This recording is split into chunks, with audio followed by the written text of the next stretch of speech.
Hey guys, it's Paul. It's been a while since I posted anything, but I just wanted to give a little talk about two different cameras. One is the Panasonic Lumix G100 that I just picked up, and this little guy that some people may remember. I'm going to go ahead and bring this in a little bit closer so you can kind of see that. This is the GM5. Okay, this is the GM5. This is from many years ago, and this camera is awesomeness. It is tiny, it is sharp, it's micro four thirds sensor. It's actually kind of hard to come by these days, and it's a shame because I wish Panasonic would have made an update to this camera. Well, hold on a second. I think we've got it. We have it in the camera that's filming me now, which is the G100 from Panasonic, which I just received from Adorama a few days ago. I wanted to give this camera a fair shot and a trial. So right now I'm recording the audio through an Audio-Technica lavalier mic that I have on me. So I'm not using the tracking mode that they talk about in the past, having the surround sound and all that kind of stuff. But I just wanted to try out this system. But anyway, the G100. I think this camera has got kind of a bad rap from some of the people on YouTube, and I wanted to really kind of speak to why it is the way it is. It's a very small camera. It has a little battery that's the same one that's used in like the GX85. It is a camera that is highly portable, that has a great sensor. It has a pretty good autofocus system that I can see right now. It's got very good peaking. I did do some nighttime shooting in downtown Los Angeles a few days ago, and you can see some of those pictures on my Instagram account at PhotoWorks by Paul Lefko. You can go check that out. The actual camera itself is just super lightweight and easy to carry, and I think that's the point. I think a lot of people, when you look at this little guy, this little tiny GM5 from many years ago, this camera is so highly portable. You stick it in your pocket, you go, you can stick a little lens on it. This one, I just put that 12 to 32 on here. It's not a bad lens. Most of the time I actually shoot with the 15mm 1.7 with it. And I put the Laowa 10mm f2 on it. But I just need to kind of get it off my chest, because I think a lot of people just such a bad rap on the G100 because it doesn't have in-body image stabilization. Now that is, yes, I'm not saying it's not an important feature. It is a good feature to have on cameras, but you're talking about like an interchangeable lens camera right now. And if you want to look at something like the GX85, the GX85 is about the same size as this camera. It's a little bit, I almost say it's a little bit less. This one, the G100, is a little bit less in height, but the bump for the viewfinder kind of makes it equal to the height. So for carrying purposes, if you will, the cameras are almost identical in size, but they're not identical in weight. And when you start adding a system of IBIS in there, along with the metal construction body and what have you, the weight starts to increase quite a bit, and it makes it less desirable to carry. So I kind of get why Panasonic did what they did, and you can certainly put this camera on a tripod like I have it right now and do your vlogging videos with it. I think that's kind of the point. Not all cameras are made for walk and talk type of stuff, and what we typically see is that some of the smaller cameras, kind of like the GoPros and such, do a very good job at doing this of walk and talks.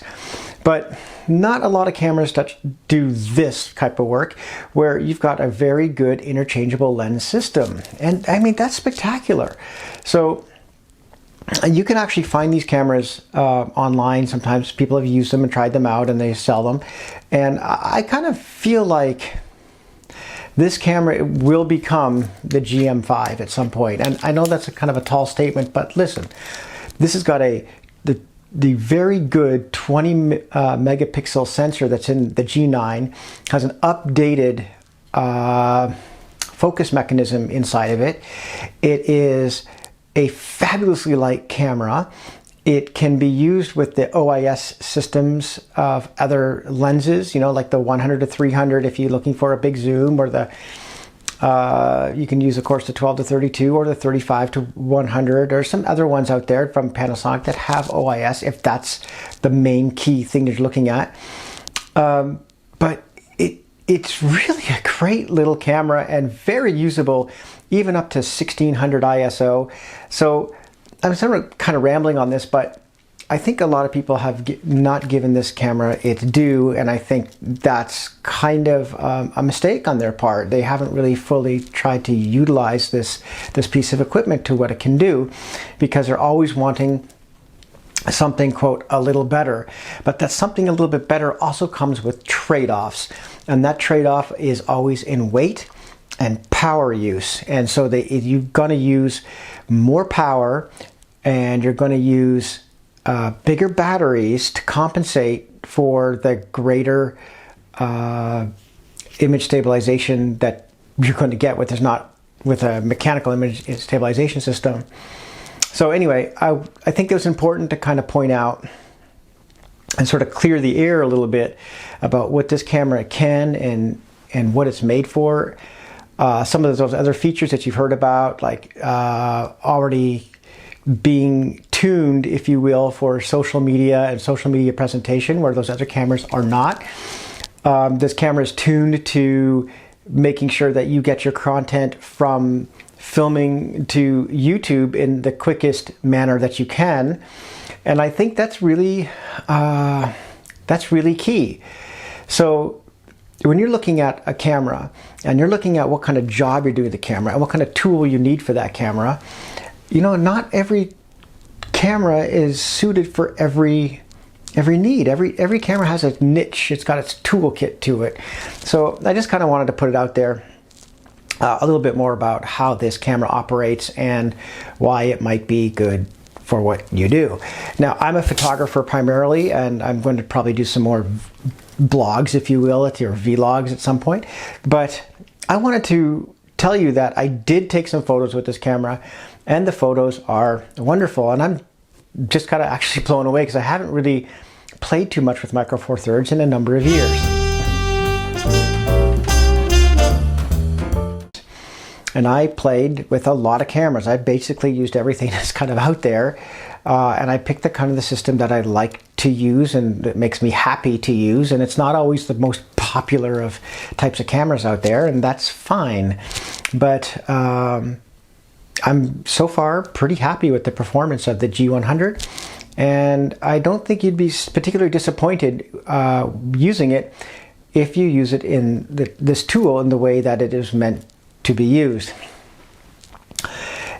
Final point about image stabilization, 4K, and all this other stuff too. I'll just maybe touch on some of these things. 4K is great. It's a wonderful thing to have. Beautiful image, but you know, honestly, look at where the content is going to be distributed. And if you're looking at YouTube as your content distribution mechanism, 4K isn't necessary. Most people watch stuff on their phone, and if you're watching it on your phone, the cell phone carriers already downgrade it to 720. So, you know, typically speaking anyway, at least the Verizon does. But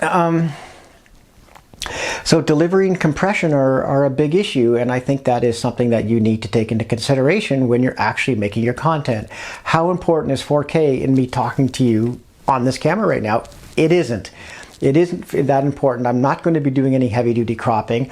I'm not going to be doing any like, oh man, we need to see every detail of my back wall. You know, it's not an important feature. If you wanted to do 4K and you're looking to do Netflix type cameras and all this other stuff, then get a freaking cinema camera, because that's what they're made for. You know, everybody runs around trying to use these interchangeable lens cameras as cinema cameras. Well, just get a freaking cinema camera and you'll be done.